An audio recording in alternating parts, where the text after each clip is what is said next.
Imagina un mundo donde los secretos más profundos sobre la figura central del cristianismo han sido deliberadamente ocultados de nosotros. El Evangelio de Felipe, un texto enigmático y controversial, sugiere nada menos que una relación íntima entre Jesús y María Magdalena. Pero, ¿por qué un evangelio que arroja una luz tan reveladora sobre la vida personal de Jesús no fue incluido en la Biblia? ¿Será que la Iglesia, en su búsqueda de control y poder, eligió ocultar estas verdades de nosotros? María Magdalena, frecuentemente relegada a una posición secundaria en los evangelios canónicos, es retratada en el Evangelio de Felipe como la compañera más querida de Jesús, a quien él amaba más que a todos los discípulos y la besaba frecuentemente. Tal cercanía sugiere un nivel de intimidad que desafía la imagen tradicional de Jesús. Y no es solo esta cercanía la que causa inquietud. El propio texto es un repositorio de enseñanzas espirituales que resuenan profundamente con las fes dármicas orientales, como el hinduismo y el budismo, promoviendo la idea de que el conocimiento espiritual verdadero y la iluminación se logran a través de la unión y la trascendencia de las dualidades del mundo material. ¿Por qué estas enseñanzas gnósticas fueron prohibidas por la Iglesia? Quizás porque desafían las estructuras rígidas y dogmáticas impuestas por el cristianismo institucionalizado. El Evangelio de Felipe nos invita a cuestionar las narrativas establecidas y a explorar una espiritualidad más profunda e inclusiva, que trasciende las barreras culturales y religiosas.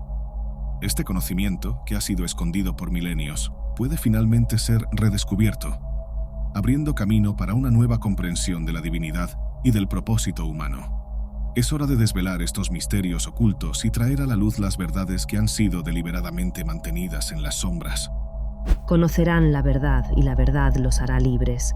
Saludos a todos. Si estás interesado en magia, alquimia, cábala, filosofía o la historia del ocultismo, asegúrate de suscribirte aquí en Camino Etéreo. Cada suscripción es un gran apoyo para los videos que hago en mi canal. Los evangelios no canónicos o apócrifos son fascinantes por sí mismos. Plantean tantas preguntas. ¿Y qué pasaría si? Añaden matices a la comprensión de los primeros días de la mayor religión del mundo, y también enseñan cómo religiones y tradiciones como estas se desarrollan a lo largo del tiempo y en conversación con su tiempo y lugar. En episodios anteriores se exploraron los evangelios de Tomás, Judas y María, frecuentemente llamados gnósticos. Esta vez se analizará el que tiene, de lejos, el nombre más impresionante de todos, el Evangelio de Felipe. Un texto muy extraño y complejo que a menudo desafía una categorización clara, perteneciendo a un grupo u otro, y que posee temas que a veces son muy familiares, pero otras veces son sorprendentemente diferentes de lo que se está acostumbrado en otros textos cristianos. Así que será una inmersión en el Evangelio de Felipe. El Evangelio de Felipe es un llamado evangelio no canónico, lo que significa que es un texto que fue copiado, difundido y leído por ciertos grupos del cristianismo primitivo, pero que no entró en las escrituras canónicas de la Biblia o del Nuevo Testamento. Como resultado, muchos de estos textos eventualmente perdieron popularidad y se perdieron en la historia durante milenios, existiendo solo como mitos y menciones en otros escritos hasta los años 1940. Cuando la llamada biblioteca de Nag Hammadi fue encontrada en Egipto. Un tesoro de textos antiguos que sobrevivieron en cuevas y que, por primera vez, proporcionó escritos de primera mano de grupos perdidos como los gnósticos, los valentinianos y los cristianos tomasinos. Este descubrimiento revolucionó la comprensión de la diversidad del cristianismo primitivo y reveló textos verdaderamente fascinantes, algunos de los cuales ya fueron explorados, como el Evangelio de Tomás y el Evangelio de María. Y entre este fascinante grupo de textos está también el misterioso Evangelio de Felipe, un texto que puede ser difícil de categorizar, pero que se hizo famoso mundialmente, apareciendo en la cultura pop como en el Código da Vinci. Su fama se debe principalmente a un cierto pasaje polémico que se abordará más adelante. Pero antes de todo, ¿qué es este texto? ¿Quién lo escribió y de qué trata? Bueno, hay algunas incertidumbres significativas y misterios en torno a este texto. Como muchos otros textos de la biblioteca de Nag Hammadi, está escrito en copto, el idioma egipcio, pero fue traducido de un original griego. Se cree que fue originalmente escrito en griego, y debido al uso de ciertos términos y estilos, algunos estudiosos creen que puede haber sido escrito en Siria, posiblemente en algún momento de finales del siglo II. Por lo tanto, comparado con algunos de los otros textos explorados, Este parece ser relativamente tardío. El texto está estructurado de una manera interesante. Se llama Evangelio, pero no es un evangelio en el sentido tradicional, como los evangelios del Nuevo Testamento. No es una narrativa de la vida de Jesús y sus enseñanzas de esa manera. Tampoco es como el Evangelio de Tomás, que es solo una colección de dichos de Jesús. En cambio, el Evangelio de Felipe es una colección de párrafos y secciones cortas sobre varios temas diferentes. A veces, este Evangelio puede parecer un poco desconectado, con temas entre los párrafos que pueden ser muy variados, pero hay ciertos temas que se repiten y, cuando se profundiza, se puede ver que hay una lógica interna en el texto, aunque sea mucho una colección de diferentes párrafos y dichos cortos, muchas veces muy esotéricos. Jesús aparece en el texto, pero hay solo unos 15 dichos de Jesús en todo el Evangelio. Como se mencionó, las secciones individuales a veces parecen bastante desconectadas, tal vez unidas por ciertos temas, lo que ha llevado a muchos estudiosos a considerar que podría no ser originalmente una obra unificada, sino precisamente eso, una colección de citas extraídas de otras fuentes. En cuanto a quién lo escribió, también es una cuestión de debate y un gran misterio. No fue escrito por el discípulo Felipe, claro, y Felipe es mencionado solo una vez en el texto. En cambio, Felipe puede ser una especie de figura compuesta que simbólicamente representa la enseñanza de este evangelio de alguna manera. Está claro por el texto que no proviene del grupo que a veces se llama proto-ortodoxos, es decir, aquellos cristianos cuya teología acabaría convirtiéndose en la corriente principal. En cambio, el texto comparte muchas características con varios otros grupos, lo que hace difícil atribuirlo a cualquiera en particular. Muchos argumentan que sus doctrinas son bastante tomasinas por naturaleza, viniendo tal vez del mismo grupo representado por el Evangelio de Tomás. Por otro lado, hay muchas otras características que son decididamente gnósticas, así como otras que son más valentinianas. El papel de María en el texto también recuerda al Evangelio de María y cómo es retratada allí, por lo que el texto podría originarse de cualquiera de esos grupos, o, tal vez, dado el carácter de la escritura, podría contener pedazos y piezas de múltiples fuentes. El consenso más popular es que el texto funcionó principalmente dentro de un contexto valentiniano, pero esto aún está abierto a discusión. Los valentinianos eran un cierto grupo de cristianos primitivos fundado por un hombre llamado Valentín en Roma, que fue una figura bastante prominente y casi se convirtió en obispo de Roma, es decir, el Papa, pero terminó perdiendo esa posición. Se hicieron conocidos por sus doctrinas muy únicas. Están estrechamente conectados a los llamados gnósticos o setianos, aunque hay similitudes en las enseñanzas. También hay muchas diferencias, lo que hace difícil igualarlos completamente. Entonces, ¿qué dice este evangelio? Bueno, en términos generales podría ser categorizado como un texto esotérico o al menos un texto preocupado con el esoterismo y doctrinas esotéricas. Hay una especie de dicotomía presentada entre aquellos que están en el conocimiento, es decir, los que tienen acceso a las verdaderas doctrinas e interpretaciones de la Biblia, el grupo interno, y los otros, los cristianos apostólicos, que son engañados e interpretan erróneamente las Escrituras y a Jesús al leer las cosas literalmente. Este otro grupo, engañado, claramente representa a los llamados protoortodoxos, que están apropiándose erróneamente del mensaje de Jesús. Incluso se les menciona de manera despectiva como hebreos en el texto. Algunos dicen que María concibió por el Espíritu Santo. Están equivocados, no saben lo que están diciendo. Cuando una mujer ha concebido ya por otra mujer, María es la Virgen que ningún poder contaminó. Es una gran anatema para los hebreos que son los apóstoles y el pueblo apostólico. Al decir cuando una mujer ha concebido por otra mujer, están comentando sobre el hecho de que el Espíritu Santo gramaticalmente es femenino, por lo que el Espíritu sería una hembra que impregna a otra hembra, lo cual no tiene sentido. Ese es el punto que se está haciendo aquí.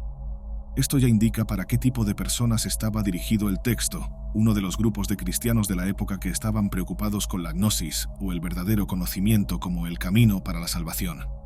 Esto no significa que fue escrito por los gnósticos, sino que comparte esta doctrina común que se encuentra en muchos evangelios no canónicos, incluidos los de los gnósticos. En otras palabras, la salvación viene a través del verdadero conocimiento o gnosis que Jesús enseñó, y no necesariamente a través de su muerte en la cruz y resurrección. De hecho, el texto parece, como los gnósticos y valentinianos, adherirse a lo que se conoce como docetismo en términos de su cristología. Esto significa que creen que Jesús no era realmente humano, sino totalmente divino y que solo parecía tener un cuerpo humano.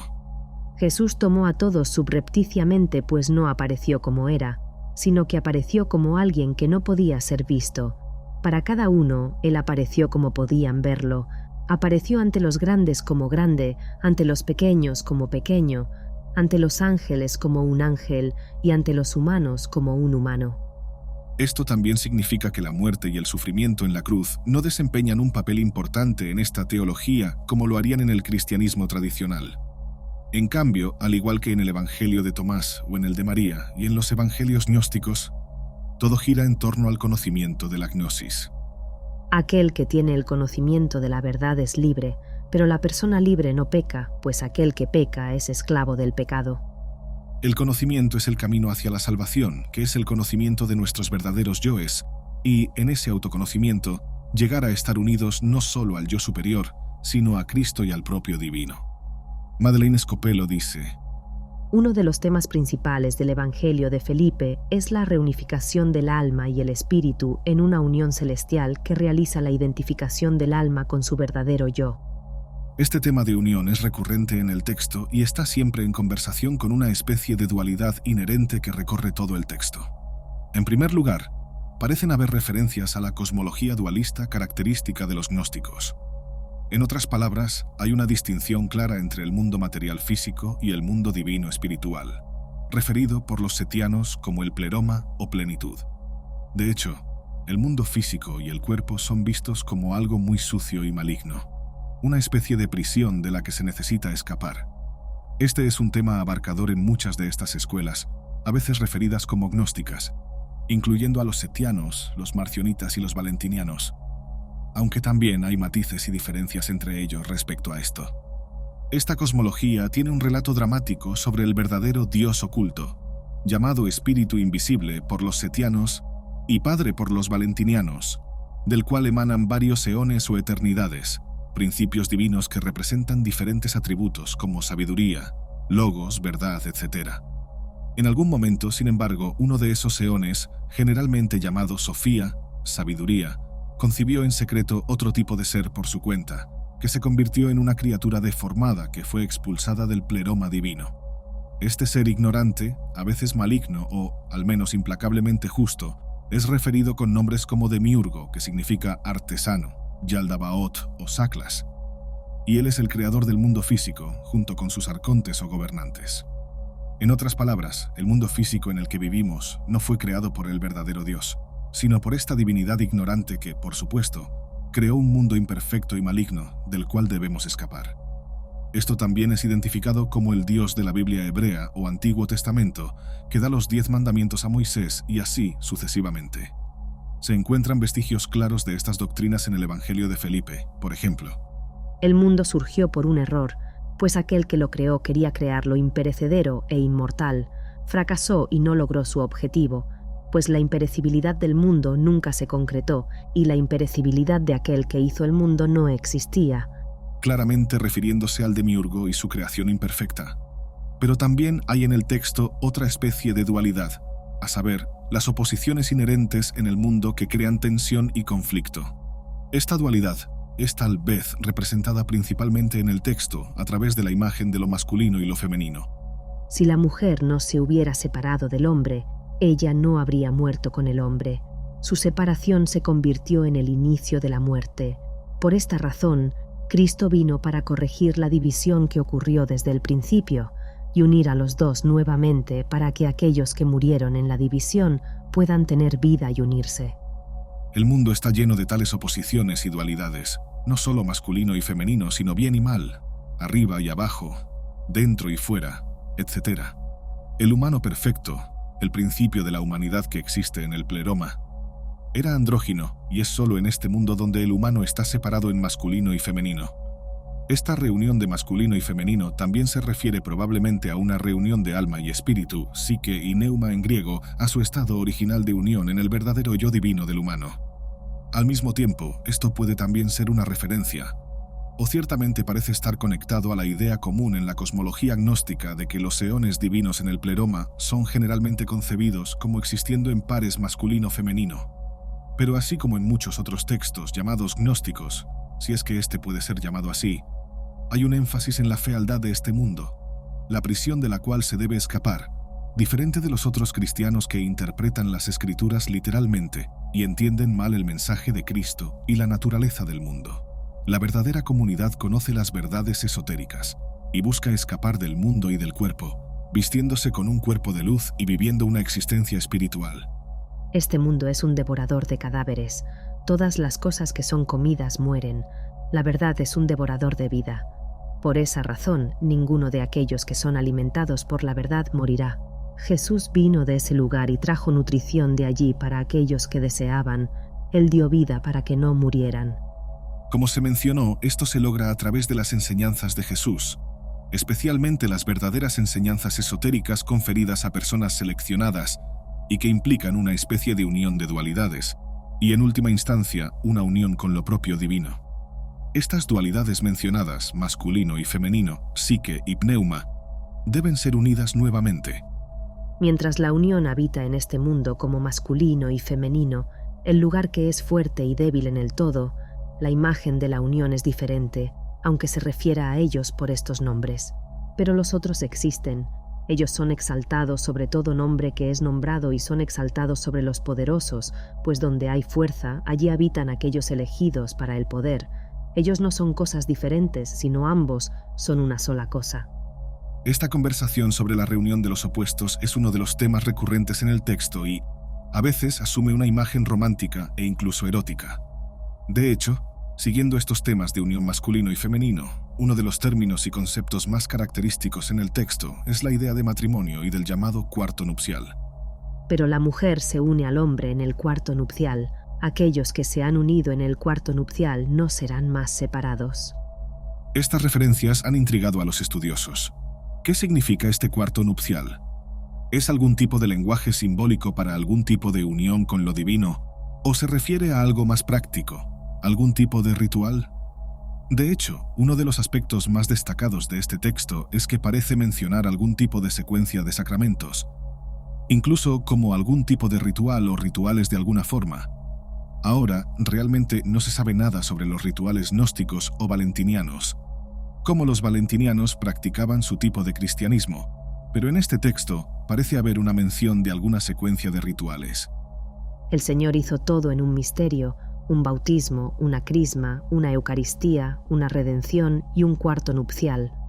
No solo esto es sorprendente en el sentido de usar bautismo y Eucaristía como sacramentos o rituales que ciertamente están más asociados con el cristianismo ortodoxo, que este texto y otros como él parecen rechazar tan fuertemente, aunque parece bastante claro que interpretan estos rituales de maneras diferentes, sino que también es sorprendente invocar este cuarto nupcial entre tales rituales, aparentemente indicando que también involucra algún tipo de práctica, tal vez incluso algún tipo de práctica sexual. La idea de que estos grupos gnósticos realizaban algún tipo de rituales sexuales era frecuentemente utilizada como un tipo de argumento por sus enemigos para desacreditar el movimiento. Por ejemplo, en su texto clásico contra las herejías, Ireneo dice: algunos de ellos preparan un cuarto nupcial y realizan una especie de rito místico pronunciando ciertas expresiones con aquellos que están siendo iniciados y afirman que es un matrimonio espiritual que es celebrado por ellos a semejanza de las conjunciones arriba. Simplemente no se sabe exactamente qué significa realmente este cuarto nupcial en este texto. El Evangelio lo menciona varias veces. Es uno de los temas más recurrentes en todo el texto. Y también parece indicar que es el mayor logro, la mayor conquista espiritual en este camino o en esta tradición o cualquiera que sea la práctica aquí. Usan una especie de alegoría en el texto, comparando estos sacramentos, estos rituales, con el templo en Jerusalén que tiene niveles crecientes o tal vez descendentes de santidad. Entonces el primer bautismo es como los patios exteriores del templo, y luego la crisma es como entrar en la siguiente sala y así sucesivamente, cada vez más hacia adentro. Y el cuarto nupcial está representado por el Santo de los Santos, el lugar más sagrado del templo, donde solo el sumo sacerdote podía entrar y donde, en otros lugares, la imagen del Dios sería albergada en este santuario más interno. Esta imagen ciertamente tiene algo que ver con la unión divina. Todo el texto habla sobre la dicotomía de lo masculino y femenino y cómo estas dualidades deben ser unidas, Las imágenes de besar y casarse son indicaciones claras de lo masculino y femenino uniéndose. Un símbolo de la unión del pleroma divino con el acto sexual en el cuarto nupcial, siendo la consumación final de esa unión. Parece que el cuarto nupcial representa tal vez la experiencia mística más elevada. Una especie de unión con Cristo o con Dios, que representa el final del viaje. Es posible, sin embargo, que esto también pueda haber sido algún tipo de rito al mismo tiempo, como muchos pasajes y fuentes externas parecen indicar. Este es el objetivo final del practicante: alejarse del mundo material y del cuerpo, y de alguna manera alcanzar una especie de unificación con su verdadero yo en el reino divino. No hay otra manera de que alguien obtenga esta gracia para sí mismo, a menos que se vista de la luz perfecta y también se convierta en la luz perfecta. Así es como alguien se vuelve libre, y este es el verdadero significado de la resurrección. Claro, un grupo que ve el mundo material de esta manera no sostendría la idea de que los muertos serán físicamente resucitados al final de los tiempos. En cambio, la verdadera resurrección ocurre espiritualmente y de hecho puede ocurrir en esta vida. ¿Qué es la resurrección? Es necesario que la imagen se levante a través de la imagen. Es necesario que el cuarto nupcial y la imagen lleguen a través de la imagen a la verdad. Esa es la restauración. Aquellos que dicen que morirán primero y luego se levantarán están equivocados. Si no reciben la resurrección mientras están vivos, cuando mueran no recibirán nada. En otras palabras, la resurrección de los muertos es algo que ocurre aquí en esta vida y espiritualmente. Es el despertar a la vida divina, una resurrección de estar muerto como estar en este mundo falso, quizás maligno o al menos imperfecto y en el cuerpo, para despertar y ser resucitado, restaurado en el reino divino, que es nuestro verdadero hogar. Esta es la verdadera resurrección, y solo entonces recibiremos nuestra recompensa, cuando nuestro cuerpo eventualmente muera. Estos son, claro, temas fascinantes e impresionantes, pero el aspecto más famoso de este evangelio, de lejos, es la manera en que habla sobre la relación entre Jesús y María Magdalena. Es realmente algo fascinante. María, así como en el evangelio de María, el evangelio de Felipe parece retratarla como de alguna manera la discípula favorita de Jesús, la principal discípula a quien más apreciaba y a quien le dio la verdad más profunda o más completa de alguna manera. El texto menciona 3 diferentes Marías, pero indica que una es bastante especial. 3 mujeres siempre anduvieron con el Maestro: María, su madre, su hermana y María de Magdala, que es llamada su compañera. Pues María es el nombre de su hermana, su madre y su compañera. ¿Qué quiere decir el autor realmente con la palabra compañera aquí? ¿Es simplemente algo equivalente a discípula o compañera en ese sentido? Bueno, una sección más adelante parece aclararlo y hace una declaración que puede parecer chocante y controversial para muchos. La compañera del Salvador es María de Magdala. El Salvador la amaba más que a todos los discípulos y solía besarla frecuentemente en su...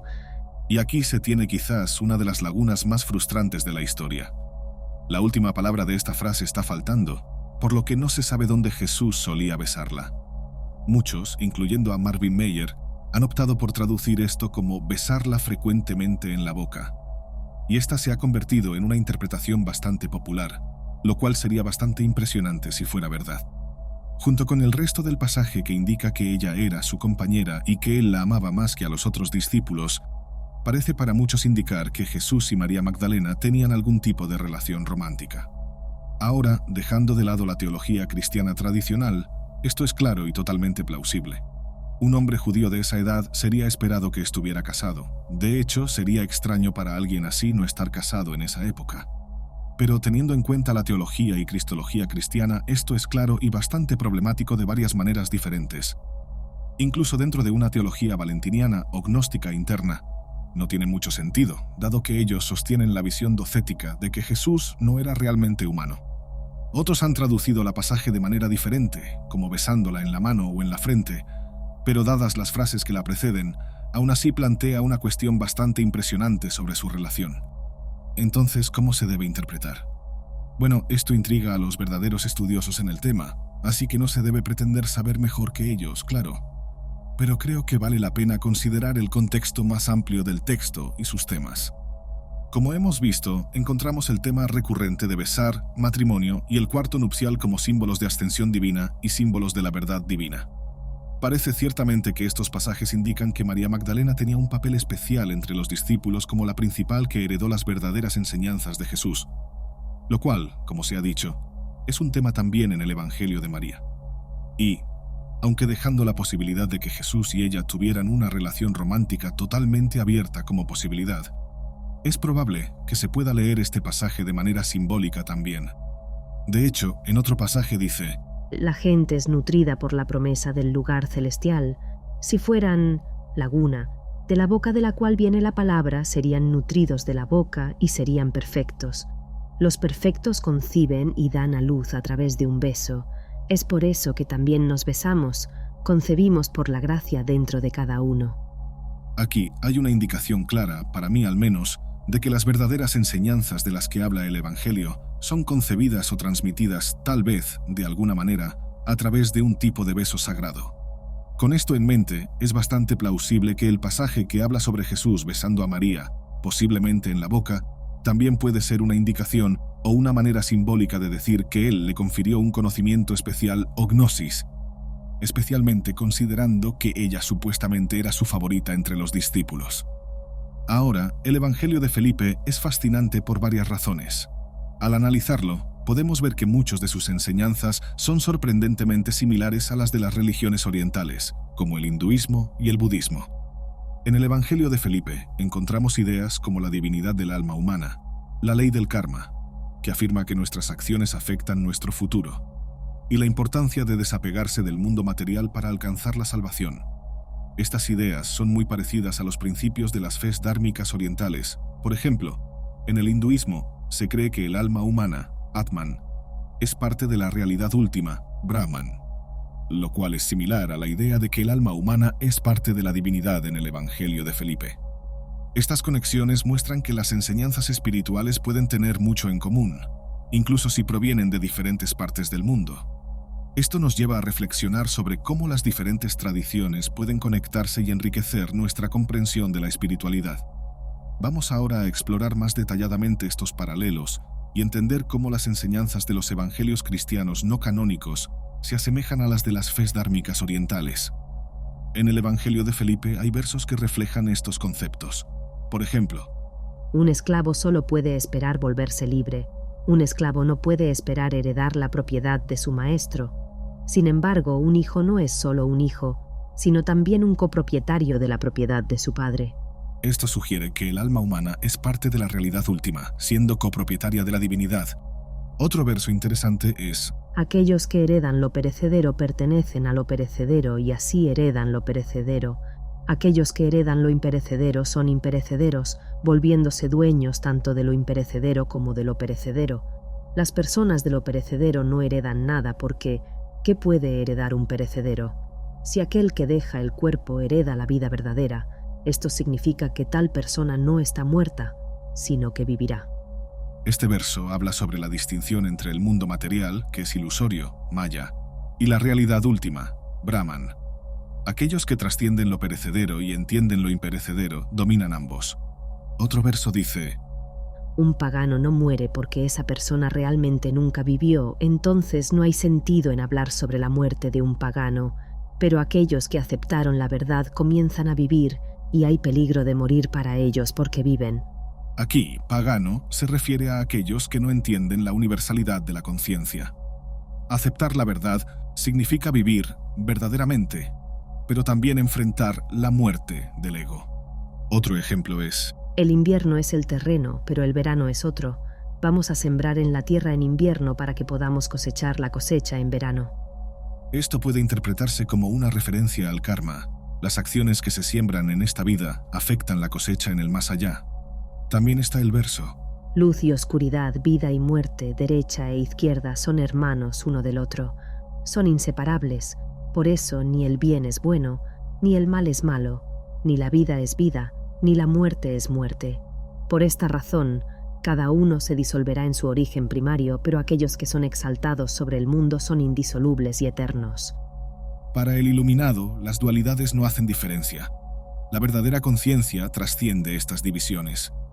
Otro verso interesante menciona la importancia dada a las cosas terrenales como una ilusión que desvía los pensamientos de la eternidad. El autor afirma que, a menos que las personas conozcan lo eterno, se fijan en las cosas transitorias. La verdad tiene muchos nombres en el mundo para nuestro beneficio, porque no es posible aprender la verdad sin esos nombres. La verdad es una cosa única, pero es muchas cosas para nuestro beneficio, para enseñarnos sobre esa única cosa en el amor a través de muchas cosas. Esta idea refleja el concepto de que la verdad es única, pero presentada de varias formas para facilitar la comprensión. Esto es similar al pensamiento en las Upanishads hindúes, donde la verdad es llamada por muchos nombres por los sabios. Otro verso relevante es: Los gobernantes querían engañar a la gente, pues entendieron que las personas tienen el mismo origen que el verdaderamente digno. Tomaron buenos nombres y dieron esos nombres a cosas malas para engañar a la gente y atraparlas en el mal de esa manera. Y ahora esos gobernantes terrenales sugieren a la gente que se aleje del mal y se aferre al bien. Estos gobernantes terrenales se esfuerzan por hacer que hombres antes libres sean esclavos para siempre. Aquí, el mensaje es que la divinidad interior de las personas es corrompida por el materialismo impuesto por los gobernantes terrenales. Otro punto de interés es la crítica a los rituales sin sentido, que son vistos como fútiles y perjudiciales para el verdadero desarrollo espiritual. En general, el Evangelio de Felipe sugiere que la verdadera realización espiritual viene del entendimiento de la unidad y de la divinidad inherente a todas las almas, similar a las enseñanzas de las fes dármicas orientales. La creencia en la divinidad del alma humana se refleja en el concepto de Atman en el hinduismo, que es visto como parte del Brahman, la realidad última. En el Evangelio de Felipe, esto se expresa en la idea de que el alma humana es copropietaria de la propiedad divina. La ley del karma, que es central en las fes orientales, también encuentra eco en las enseñanzas del Evangelio de Felipe. El karma se refiere a las acciones de una persona y cómo afectan su destino futuro. En el Evangelio de Felipe, esto se refleja en la idea de que nuestras acciones en el mundo material influyen en nuestra jornada espiritual y en la salvación final. El desapego del materialismo, una clave para alcanzar la moksha en las fes dármicas, es igualmente enfatizado en el Evangelio de Felipe, que advierte contra los engaños del mundo material y la necesidad de enfocarse en la realidad espiritual eterna. Al explorar estos paralelos, queda claro que las enseñanzas de los evangelios no canónicos, como el Evangelio de Felipe, comparten una visión universal de la espiritualidad. Trascienden barreras culturales y religiosas, conectándose profundamente con las filosofías espirituales de Oriente. Este entendimiento puede enriquecer nuestra apreciación de las diversas tradiciones espirituales y mostrar cómo pueden interconectarse en una búsqueda común por la verdad y la iluminación espiritual. Continuando con más detalles, en el Evangelio de Felipe hay muchos otros ejemplos que refuerzan estos conceptos. Un verso que ilustra la importancia de desapegarse del mundo material dice: Aquellos que heredan lo perecedero pertenecen a lo perecedero, y así heredan lo perecedero. Aquellos que heredan lo imperecedero son imperecederos, convirtiéndose en dueños tanto de lo imperecedero como de lo perecedero. Las personas de lo perecedero no heredan nada porque ¿qué puede heredar un perecedero? Si aquel que deja el cuerpo hereda la verdadera vida, eso significa que tal persona no está muerta, sino que vivirá. Este verso enfatiza la distinción entre lo perecedero, el mundo material, y lo imperecedero, la realidad espiritual. Para alcanzar la verdadera vida, es necesario trascender el mundo material y enfocarse en la realidad espiritual, que es eterna. Otro verso que resuena con la ley del karma es: El invierno es el terreno, pero el verano es otro. Vamos a sembrar en la tierra en invierno para que podamos cosechar la cosecha en verano. Este verso sugiere que nuestras acciones en esta vida, semillas plantadas en invierno, determinan nuestros resultados en el más allá, cosecha en verano. Esto está directamente relacionado con el concepto de karma, donde cada acción tiene una consecuencia. Un tema recurrente en el Evangelio de Felipe es la unión de los opuestos, que puede ser visto como una metáfora para la unión del alma individual con la realidad última. Un ejemplo de esto es: Luz y oscuridad, vida y muerte, derecha e izquierda son hermanos uno del otro. Son inseparables. Por eso ni el bien es bueno, ni el mal es malo, ni la vida es vida, ni la muerte es muerte. Por esta razón, cada uno se disolverá en su origen primario, pero aquellos que son exaltados sobre el mundo son indisolubles y eternos. Este verso sugiere que para los iluminados, las dualidades no tienen significado, ya que todo es parte de una única realidad. Esta idea de trascender dualidades es fundamental tanto en el Evangelio de Felipe como en las fes dármicas orientales. Además, el Evangelio de Felipe critica la fijación en las cosas terrenales, que son vistas como ilusorias y transitorias. El autor argumenta que, sin conocer lo eterno, las personas se apegan a lo transitorio. La verdad tiene muchos nombres en el mundo para nuestro beneficio, porque no es posible aprender la verdad sin esos nombres. La verdad es una cosa única, pero es muchas cosas para nuestro beneficio, para enseñarnos sobre esa única cosa en el amor a través de muchas cosas. Esta afirmación refleja la idea de que la verdad espiritual es única, pero presentada de varias maneras para facilitar la comprensión humana. Esto es similar a la enseñanza de las Upanishads hindúes de que la verdad es llamada por muchos nombres por los sabios, pero es una sola. El Evangelio de Felipe también aborda la cuestión de la manipulación de las enseñanzas espirituales por gobernantes terrenales, que usan la religión para mantener a las personas atrapadas en el materialismo. Los gobernantes querían engañar a la gente, pues entendieron que las personas tienen el mismo origen que el verdaderamente digno. Tomaron buenos nombres y dieron esos nombres a cosas malas para engañar a la gente y atraparlas en el mal de esa manera. Y ahora esos gobernantes terrenales sugieren a la gente que se aleje del mal y se aferre al bien.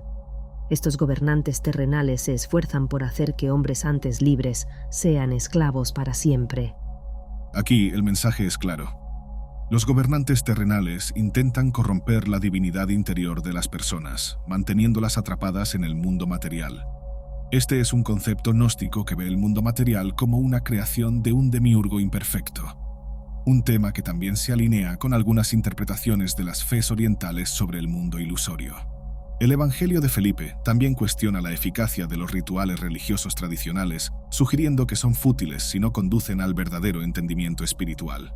Por ejemplo, antes de que Cristo viniera no había pan en el mundo, así como el paraíso donde estaba Adán tenía muchos árboles para nutrir a los animales, pero ningún trigo para sustentar al hombre. El hombre solía alimentarse como los animales, pero cuando Cristo vino, el hombre perfecto, Él trajo pan del cielo para que el hombre pudiera ser nutrido con el alimento del hombre. Los gobernantes pensaron que era por su propio poder y voluntad que hacían lo que hacían, pero el Espíritu Santo en secreto estaba realizando todo a través de ellos como deseaba. La verdad que existía desde el principio está sembrada en todas partes, y muchos la ven siendo sembrada, pero pocos son aquellos que la ven siendo cosechada. Este verso sugiere que la verdadera nutrición espiritual vino con las enseñanzas de Cristo, que trajo un entendimiento más profundo de la realidad espiritual. Esto destaca la diferencia entre los rituales vacíos y la verdadera comprensión espiritual que lleva a la salvación. Otro punto interesante es la énfasis en la unión de los opuestos y en la realización de la unidad espiritual. Nadie esconderá un objeto valioso grande en algo grande, pero muchas veces alguien lanzó miles de cosas en una cosa que vale un centavo. Este verso habla sobre el alma humana siendo preciosa, incluso estando en un cuerpo mortal. El alma está aquí para aprender y progresar a través de varios ciclos de nacimiento y muerte, un concepto que se alinea con las creencias de las fes dármicas sobre la reencarnación y el progreso espiritual. Además, el Evangelio de Felipe aborda la importancia de vivir una vida desapegada de los deseos materiales. Va a dormir, algunos tienen miedo de que se levanten desnudos, por eso desean resucitar en la carne y no saben que son aquellos que visten la carne los que están desnudos, son aquellos que se desnudan los que no están desnudos. Este verso sugiere que aquellos que se apegan a los deseos materiales están desnudos o espiritualmente desprovistos. El verdadero estado espiritual se alcanza a través del desapego de los deseos materiales que sofocan el alma. Finalmente, el Evangelio de Felipe refuerza la idea de que la verdadera resurrección es espiritual y no física. La carne y la sangre no heredarán el reino de Dios. ¿Qué es esto que no heredará lo que está en nosotros? Pero lo que heredará es aquello que pertenece a Jesús y su sangre. Por eso Él dijo, «Quien no coma mi carne y beba mi sangre no tiene vida en sí». ¿Qué es esto? Su carne es la palabra y su sangre es el Espíritu Santo. Por lo tanto, sabiendo lo que sabemos sobre los gnósticos, su visión sobre el sacrificio, su visión sobre los rituales, ¿qué significa esto? Esta es una metáfora. El verso realmente llama a la metáfora. Su carne es la palabra y su sangre es el Espíritu Santo. Este verso destaca que la verdadera resurrección y salvación se logran a través del conocimiento espiritual, la palabra, y de la presencia divina, el Espíritu Santo, y no a través de rituales físicos o sacrificios. Sea como sea, el Evangelio de Felipe sigue siendo uno de los más fascinantes e intrigantes de los evangelios no canónicos, no solo por esos pasajes famosos sobre María, sino también por su lenguaje e imaginación únicos que involucran el matrimonio y la cámara nupcial, así como por la manera en que parece extraer, o al menos, tener similitudes con diferentes escuelas del cristianismo primitivo al mismo tiempo, desde los setianos gnósticos hasta los valentinianos, tomasinos y los autores del Evangelio de María. La mayoría de los estudiosos lo atribuye a un contexto principalmente valentiniano, y estoy dispuesto a aceptar esa idea con cautela, pero ciertamente es un texto que, una vez más, muestra la gran diversidad y el caldero intelectual que fue el cristianismo primitivo y todas sus diferentes escuelas y movimientos, mostrando cómo diferentes tradiciones espirituales pueden compartir una visión común de la búsqueda de la verdad y de la iluminación espiritual. Puede que no haya entrado en la Biblia canónica, pero ciertamente aún puede fascinar e inspirar hoy en el mundo contemporáneo. Gracias por ver. Si te gustó el video, revisa nuestra lista de reproducción donde abordé los demás evangelios mencionados, así como otros videos sobre Yaldabaoth, Saclas y los arcontes. Por favor, haz clic en el botón de me gusta y si eres nuevo aquí, haz clic en suscribirse y en la campana de al lado para recibir notificaciones futuras.